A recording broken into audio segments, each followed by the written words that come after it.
Ah putain. Comment est-ce que je vais parler de ce film? I'm here. I'll always be here.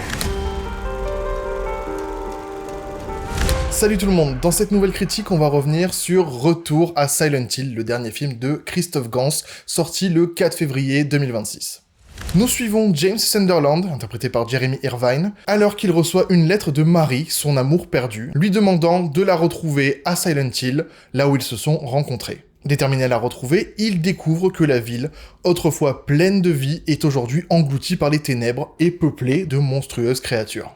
Alors avant de donner mon avis sur le film, je vais revenir sur ma relation avec Silent Hill, et je dois dire que j'ai découvert la licence sur le tard, avec le remake de Silent Hill 2, que j'ai trouvé absolument incroyable. Je me suis fait totalement prendre par l'ambiance, l'histoire, les musiques, franchement c'est un de mes jeux préférés aujourd'hui.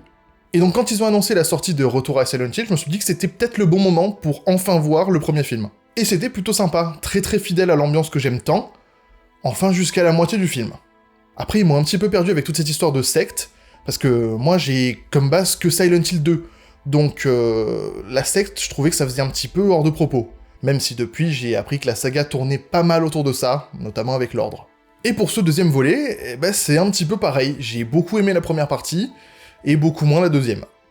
Et honnêtement je sais pas du tout comment appréhender ce film. Donc on va commencer, sans spoiler, par tout ce qui m'a plu dans le film. D'abord, sa plus grande force, c'est vraiment les décors. On dirait qu'ils sont littéralement rentrés dans le jeu pour aller tourner le film. Sans déconner, c'est super beau. Que ce soit l'ambiance dans les rues, l'hôtel Lakeview, les appartements ou l'hôpital de Brookhaven, c'est un sans faute. Les monstres sont aussi très fidèles à ceux du jeu vidéo, même si les mannequins faits uniquement de jambes sont absents de cette version, ce qui est un petit peu dommage. Cela dit, je pense qu'ils sont pas du tout assez exploités dans le film. Par exemple, dans l'hôpital, ils passent super vite autour des infirmières, et après, plus rien. Genre vraiment, on dirait qu'ils sont seuls dans l'hôpital. Ensuite, côté réalisation, c'est stylé, hein, ça a vraiment de la gueule. On a beaucoup de plans grus, des plans qui traversent des murs, on a ce plan qui passe sous la voiture et qui rase le sol, alors que techniquement c'est physiquement impossible que la caméra soit aussi basse, à moins d'utiliser un effet visuel, que des plans du coup qui simulent vraiment bien la caméra virtuelle du jeu, et franchement, ça donne des images vraiment très stylées. En ce qui concerne les effets visuels justement, ils sont pas toujours exceptionnels, mais ils servent bien l'histoire, donc ça va. Et n'oublions pas que le film n'a que 20 millions de dollars de budget. Ouais, je sais, dire que 20 millions, ça paraît fou, mais pour un film, c'est un petit budget. Et enfin, côté histoire, j'ai vraiment aimé qu'il développe bien plus la relation entre James et Mary, même si la scène d'intro du film frôle le nanar. Et au-delà de ça, il y a vraiment beaucoup de scènes du jeu qui sont très bien adaptées, en tout cas surtout dans la première partie, et du coup pour tous ces points, c'est super sympa. Maintenant, pour le négatif, toujours sans spoiler, le plus gros point noir de ce film pour moi, c'est la musique. C'est vraiment un élément culte dans la saga, elle était excellente dans le premier film, mais dans celui-là, elle est un peu oubliable.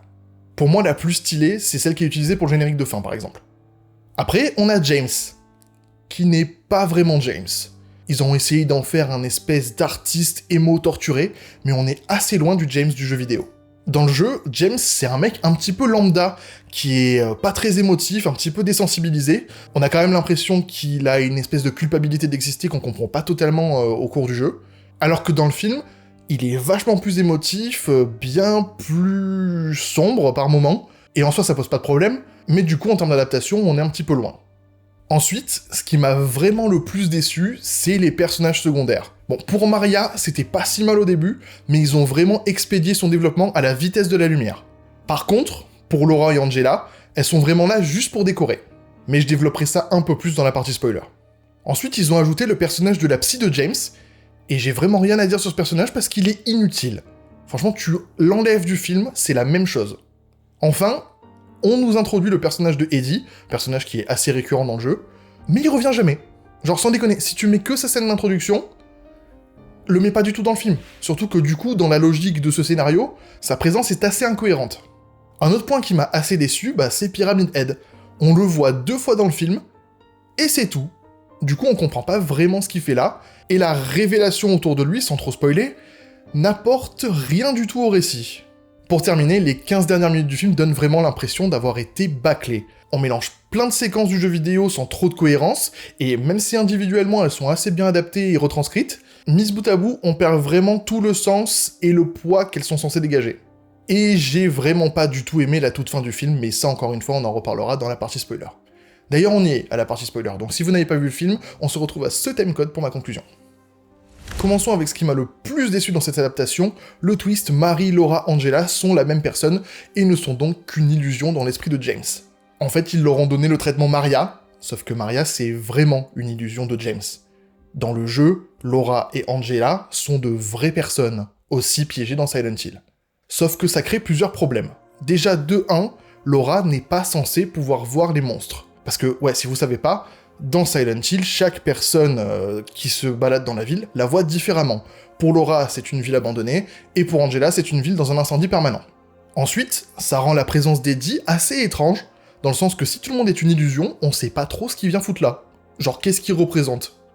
Et du coup, il gère pas super bien non plus le personnage d'Angela, qui est dans le jeu un personnage extrêmement traumatisé, et pour cause, elle a subi des violences sexuelles par son père depuis qu'elle est gamine. Mais réduire tout ça pour en faire seulement une séquence choquante avec le Abstract Daddy qui sort de nulle part, c'est assez maladroit et un petit peu malvenu. J'aime par contre beaucoup la dernière scène avec Moth Mary, la Marie papillon de nuit, qui est vraiment très belle et assez poétique, mais noyée dans tout le reste, ça perd un petit peu de saveur. Ils ont aussi décidé d'adapter la fin dans l'eau du jeu, parce que oui, il y a plusieurs fins selon comment tu joues le personnage au cours de l'histoire, et pour moi, cette fin, c'est la meilleure et la plus cohérente pour l'histoire, celle qui est le plus chargée en émotions. James ayant accepté la mort de Marie et n'ayant plus rien qui le rattache à la vie, sa seule solution, c'est de la rejoindre. Et visuellement, c'est celle qui claque le plus pour moi. Sauf qu'il fallait s'arrêter là, en fait. Parce que là, derrière cette séquence super belle, ils te font le coup de la boucle temporelle où ils se retrouvent au début du film, et du coup, il peut faire les choses différemment avec Marie. Bon, si on extrapole, on peut peut-être l'interpréter en mode il est dans une boucle permanente dans sa tête, un espèce de purgatoire infini et qui va le torturer indéfiniment, mais dans les faits, ça fait une espèce de fin un peu joyeuse qui dessert pas mal le propos, je trouve. Pour conclure, je suis assez perplexe. J'aime autant de scènes que j'en déteste, mais je suis quand même curieux d'avoir votre avis sur le sujet parce que le film se fait descendre, et je pense pas qu'il mérite à ce point de se faire chier dessus. Par contre, je pense pas que ce soit un excellent film non plus.